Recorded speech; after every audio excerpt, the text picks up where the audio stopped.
आदाब नाजरीन, मैं हूं निसार अहमद खान और भारत एक्सप्रेस में आपका इस्तकबाल है।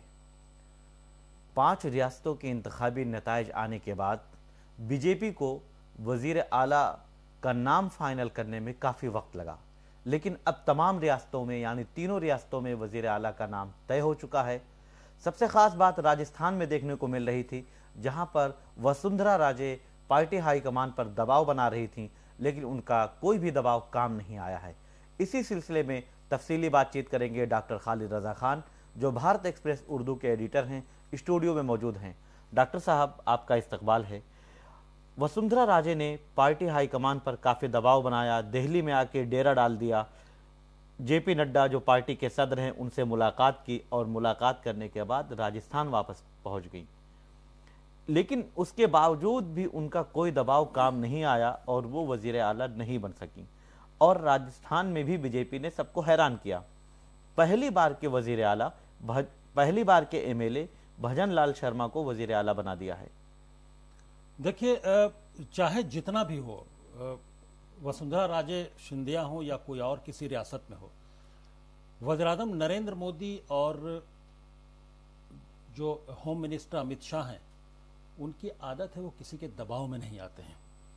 वो किसी तरह का दबाव बर्दाश्त नहीं करते। अगर दबाव कोई बनाने की कोशिश कर रहा है और उनको लगेगा कि ये अनड्यू दबाव है या उन पर दबाव बनाकर काम लेने की कोशिश की जा रही है, तो वो उस दबाव को नहीं मानते हैं। तो सेंट्रल लीडरशिप में जेपी नड्डा के साथ जाहिर सी बात है जो फैसला करना था इन तमाम रियासतों के चीफ मिनिस्टर के लिए, वज़ीर आला के लिए, वो उसमें ये तीनों लोगों का फैसला था। जेपी नड्डा हों, बीजेपी के सदर अमित शाह हों या वज़ीर-ए-आज़म नरेंद्र मोदी।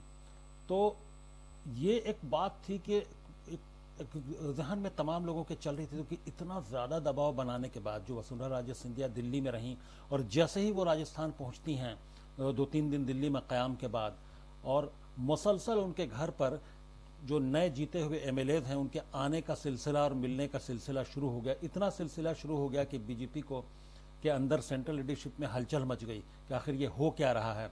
तमाम मीडिया का वहाँ पर जमावड़ा शुरू हो गया, जो बड़े चैनल्स हैं। हालत ये हो गई कि कौन अंदर आ रहा है जा रहा है, इसको जानने के लिए मीडिया हाउसेज ने तमाम हदें पार करके बड़े बड़े डंडों पर और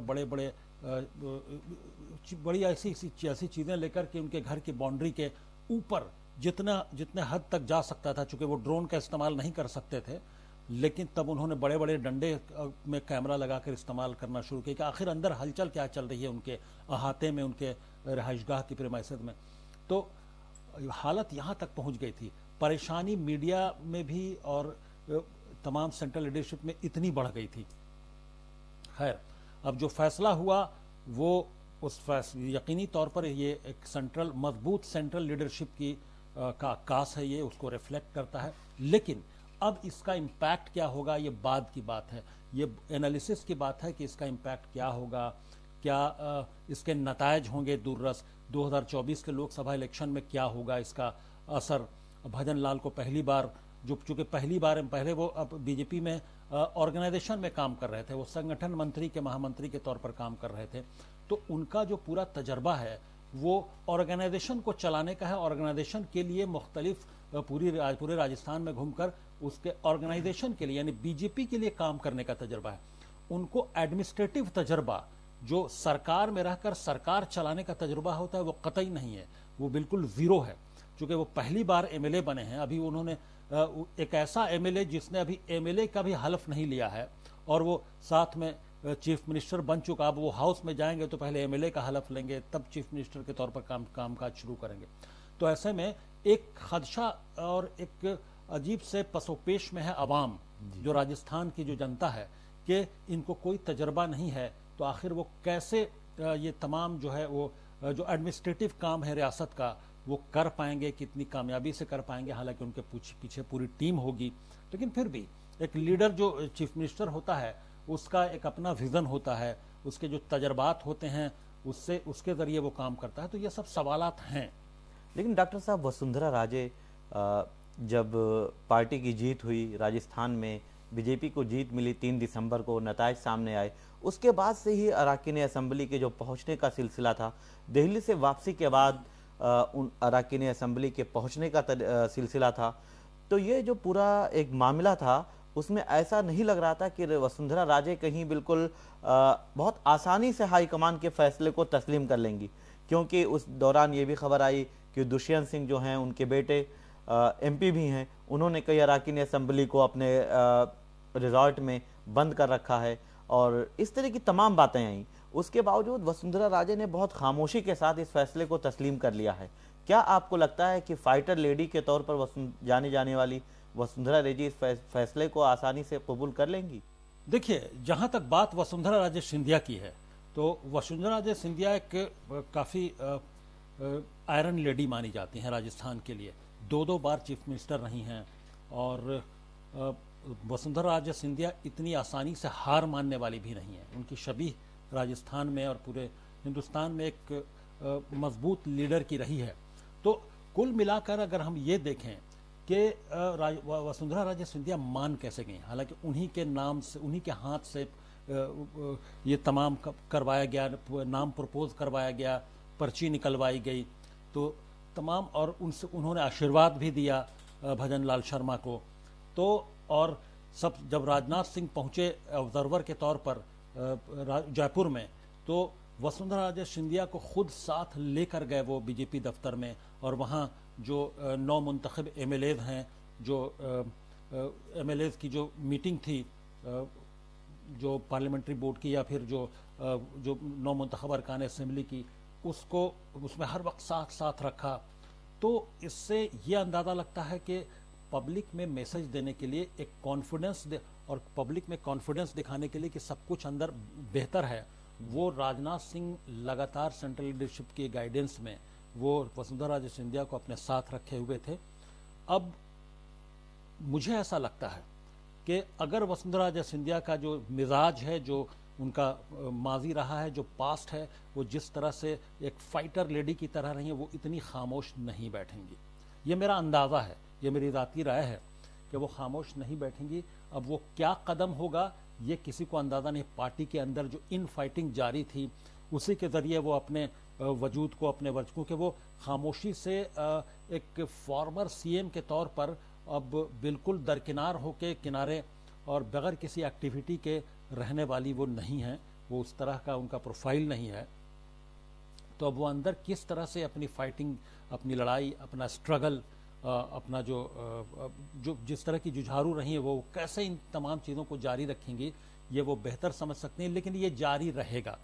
पार्टी इलेक्शन से पहले भी ज़बरदस्त इख्तलाफात थे पार्टी के अंदर, राजस्थान में बीजेपी के अंदर, और उसको तमाम को किसी तरह से सॉल्व करते हुए वज़ीर-ए-आज़म नरेंद्र मोदी के और कमल के चेहरे पर लड़ा गया इलेक्शन और उसमें कामयाबी मिली। और वसुंधरा राजे सिंधिया को लगता है कि चूंकि जितनी तादाद में उनके पास 50 से 60 एमएलए जा रहे थे, तो वसुंधरा राजे सिंधिया को ये एहसास था, उनको लगता था कि वो इस राजस्थान की, इस स्टेट की सबसे बड़ी लीडर हैं, 2 बार की वज़ीर आला रही हैं, तो इसलिए वो तीसरी बार भी वो डिज़र्व करती हैं और उनकी मजबूत दावेदारी होती है। सबसे मजबूत दावेदार के तौर पर वो थीं, लेकिन अब वो खामोश कैसे बैठेंगी, ये हम लोगों के लिए भी इसको इंतज़ार करना पड़ेगा, हम लोगों को भी, कि आखिर वो क्या कदम उठाती हैं। लेकिन वो खामोश नहीं बैठेंगी, ये बात तो तय है। वसुंधरा राजे के मुतालिक आपने जो एक बात बताई कि पर्ची राजनाथ सिंह जो मिनिस्टर हैं और ऑब्जर्वर के तौर पर राजस्थान में गए थे, लेकिन राजनाथ सिंह ने जब उनको एक पर्ची थमाई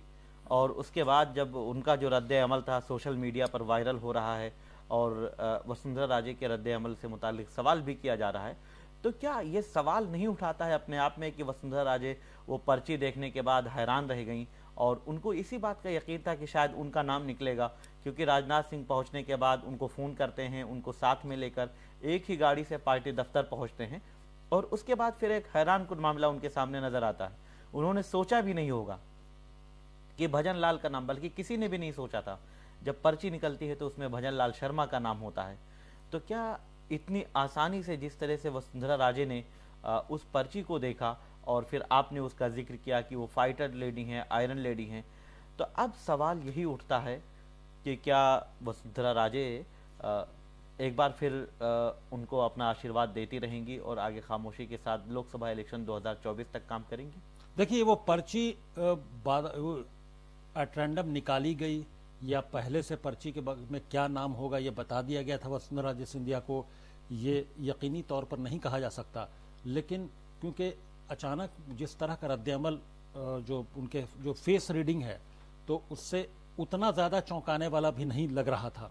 वो चौंकी ज़रूर, जो रद्द-ए-अमल है वो, या हो सकता है बादिल नाखास्ता उसको उन्होंने कबूल किया। उस कबूल करने को, नाम को कबूल करने के को लेकर हो सकता है कि उनके चेहरे पर कुछ हाव भाव आए हों, लेकिन उनको पहले से पता नहीं होगा नाम का, ये मुझे ऐसा नहीं लगता है। क्योंकि उनको कॉन्फिडेंस में राजनाथ सिंह ने लिया, उनके साथ गए, उनको मीटिंग में रखा, हर वक्त तमाम औकात जितने वक्त उन्होंने वो लोग सब साथ थे उसमें उनको लगातार डायस पर रखा गया। तो इसलिए लगता है कि उनको कॉन्फिडेंस में लिया गया होगा, उनको नाम बता दिया गया होगा। और फिर भी अब चूंकि वो खामोश, जिस तरह से उन्होंने स्टेज पर आशीर्वाद दिया, और जाहिर सी बात है इस आशीर्वाद को दिया कुमारी हो या फिर भजन लाल शर्मा हो, तमाम लोग इसको कोट भी कर रहे हैं, लेकिन यह आशीर्वाद उनका आइंदा भी जारी रहेगा इसी तरह से, इसको यकीनी तौर पर कह पाना अभी मुश्किल है। क्योंकि वसुंधरा राजे सिंधिया यकीनी तौर पर, जो मैं दावे से कह सकता हूं कि इतनी खामोशी से अपने आप को सियासी तौर पर अलग थलग कर लेंगी और एक जिसको कहते हैं सियासी पॉलिटिकल हाइबरनेशन में चली जाएंगी और मार्गदर्शक मंडल में अपने आप को शामिल कर लेंगी, ये मुझे मुमकिन नहीं लगता है। डॉक्टर साहब, इसके वसुंधरा राजे के अलावा भी और कई सारे नाम थे। अश्विनी वैष्णव का नाम था, गजेंद्र शेखावत का नाम था, दिया कुमारी जिनको नायब वजीर आला डिप्टी सीएम बनाया गया उनका नाम था। ये तमाम नाम पीछे रह गए। राजवर्धन सिंह राठौर का भी नाम था। तो ये तमाम नाम पीछे छूट गए। आखिर क्यों ये भजन लाल शर्मा जो है इन पर भारी पड़े? देखिए, यह भी ताज्जुब की बात है कि भजन लाल शर्मा पहली मर्तबा, चूंकि वो संगठन के महामंत्री थे, बीजेपी के आरएसएस बैकग्राउंड से आते हैं, तो कई वजूहात रहीं इसमें, और बीजेपी ये साबित भी करना चाहती थी और सेंट्रल लीडरशिप ये साबित करना चाहती थी कि वो जिसको चाहे उस पर भरोसा कर सकते हैं, जिसको एक मामूली जो कार्यकर्ता है वो भी सीएम बन सकता है, तो कोई भी सीएम बन सकता है और ये डेमोक्रेटिक तरीका है। लेकिन ये ताज्जुब की बात है उसके साथ साथ कि गजेंद्र सिंह शेखावत जैसा कैबिनेट मिनिस्टर, राजवर्धन सिंह राठौड़ जैसा यूनियन मिनिस्टर, और अश्विनी वैष्णव, ये तमाम लोग, अश्विनी वैष्णव तो चलिए वजीर हैं अभी जी, लेकिन गजेंद्र सिंह शेखावत और राजवर्धन सिंह राठौर, इन दोनों ने लोकसभा छोड़कर असेंबली का इलेक्शन लड़ा और इन दोनों ने लोकसभा से रिजाइन भी कर दिया, और अब वो सिंपली न वो वज़ीर आला बने न वो डिप्टी वज़ीर आला बने, तो अब वो सिंपली एमएलए के तौर पर रहेंगे। वो तो क्या वो अपने आप को स्पेसिफाई कर पाएंगे कि एक सिंपली एक एमएलए के तौर पर वो राजस्थान असेंबली में रहें, जब वो कैबिनेट मिनिस्टर रह चुके हैं दोनों? और उसके अलावा ताज्जुब की बात यह भी है कि जो एक और नाम चल रहा था महंत यानी बाबा बालकनाथ का, वो भी अलवर से लोकसभा के मेंबर रहे और उन्हें तिजारा से इलेक्शन लड़ाया गया असेंबली का। असेंबली इलेक्शन में वो जीतते हैं, उसके बाद उनसे भी रिजाइन करवा दिया गया लोकसभा की सीट। तो अब वो भी, और उनका भी नाम चला चीफ मिनिस्टर में, तो वो भी ना चीफ मिनिस्टर बने और ना ही डिप्टी सीएम बने, और वो सिंपली वो भी एक एमएलए हो गए हैं बस। तो क्या बाबा बालकनाथ भी इस बात को डाइजेस्ट कर पाएंगे कि वो लोकसभा छोड़ने के बाद सिंपली एक एमएलए के तौर पर रहें? तो आखिर ऐसा क्यों किया सेंट्रल लीडरशिप में, ये भी समझ में नहीं आ रहा कि इन तमाम जो बड़े नाम थे, ये तमाम जो कद्दावर लोग थे, इनको सेंट्रल लीडरशिप से या सेंटर से हटाकर स्टेट में क्यों सिमटा दिया असेंबली तक, ये मेरी समझ से बालातर है। अब इसके पीछे के क्या अवामिल हैं, क्या मकासद हैं, क्या आगे की प्लानिंग है सेंट्रल लीडरशिप की, ये तो सेंट्रल लीडरशिप ही बेहतर समझ सकती है। या आइंदा आने वाले वक्त में जैसे जैसे मामलात आगे बढ़ेंगे तो हो सकता है हम लोगों के सामने चीज़ें सामने आएँ। डॉक्टर साहब, इसी सिलसिले में आखिरी सवाल कि भजन लाल शर्मा जिनको वजीर आला की जिम्मेदारी सौंपी गई है, पहली बार वजीर आला भी बनेंगे और पहली बार एमएलए भी हैं, 2024 के लिए जो जिम्मेदारी उनके कंधों पर सौंपी गई है, क्या लगता है कि वो किस हद तक इसमें कामयाब होंगे? देखिए, नया चेहरा है और पहली बार एमएलए बनने के साथ ही चीफ मिनिस्टर बन गए हैं, तो उनको वही मैं पहले बता रहा था कि एडमिनिस्ट्रेटिव उनके पास एक्सपीरियंस बिल्कुल ही नहीं है।